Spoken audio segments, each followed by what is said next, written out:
मेथी chicken घेतलेलं आहे 1 kilo, एक मेथीची जुडी घेतलेली आहे, कांदे घेतलेले अर्धा किलो, ह्याच्यामध्ये लसूण आहे, हिरवी मिरची आहे, कोथिंबीर याची आपण पेस्ट बनवून घेणार आहे। आपण आता मेथी कटिंग करून घेऊ। अशा पद्धतीने मेथी कट करून घेऊ। पूर्ण मेथी कट करून झाली, आपण स्वच्छ पाण्याने हिला धुवून घेऊ।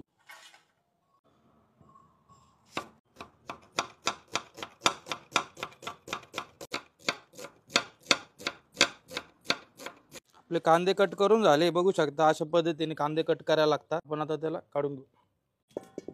राई तेल, पाकिस्तानी मेथी चिकन बनवतोय त्याच्यामुळे मी इथं राई तेल घेतोय, तुम्ही साधं तेल पण वापरू शकता। जिरे, तुम्ही खडे मसाले घेतलेले, दालचिनी, काळी मिरी, लवंग, विलायची, तेजपत्ता।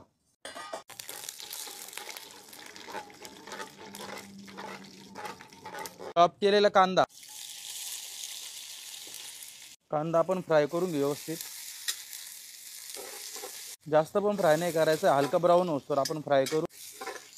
कांदा व्यवस्थित फ्राय झालेला आपला, हाफ डाऊन, पूर्ण पण ब्राऊन नाही केलेला। आता आपण याच्यामध्ये चिकन फ्राय करून घेऊ।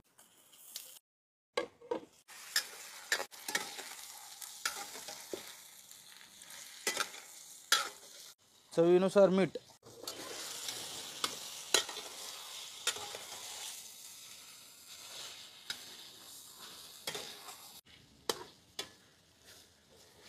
हळद,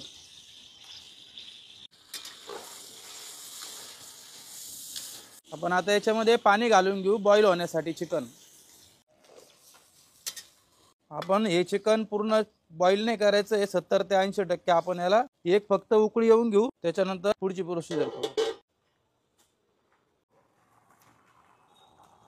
15 ते 20 मिनिटं झालेले, चिकनला अप डाऊन झालेले, आपण आता ते काढून घेऊ खाली।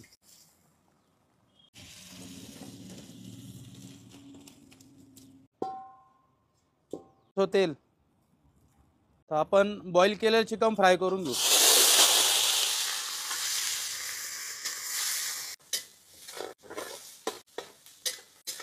चिकन व्यवस्थित आपण 5 ते 7 मिनिटं असंच फ्राय करून घेऊ। अद्रक लसूण पेस्ट,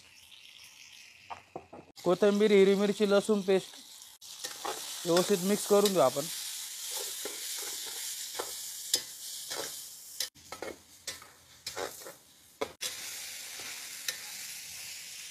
मीठ, गरम मसाला, किचन किंग, लाल मिर्च पावडर, धना पावडर, मसाले व्यवस्थित मिक्स करून घेऊ आपण। चिकन बॉईल केलेला स्टॉक घालून घेऊ।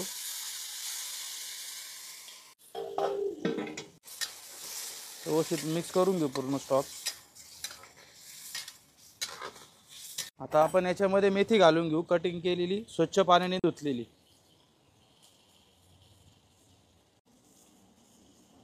मेथी चिकन मध्ये व्यवस्थित मिक्स करून घेऊ।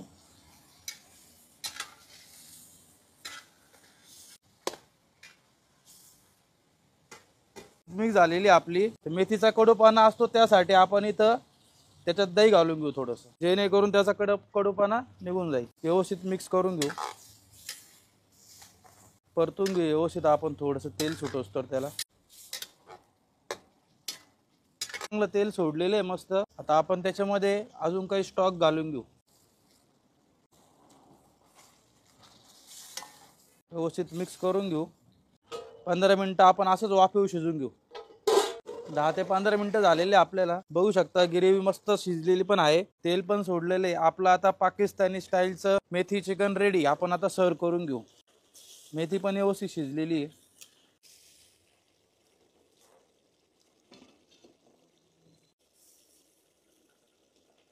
ही भाजी तुम्ही पराठा सोबत किंवा रोटी सोबत सुद्धा खाऊ शकता। बिलकुल सेमी ग्रेव्ही, जास्त थिक पण नाहीये।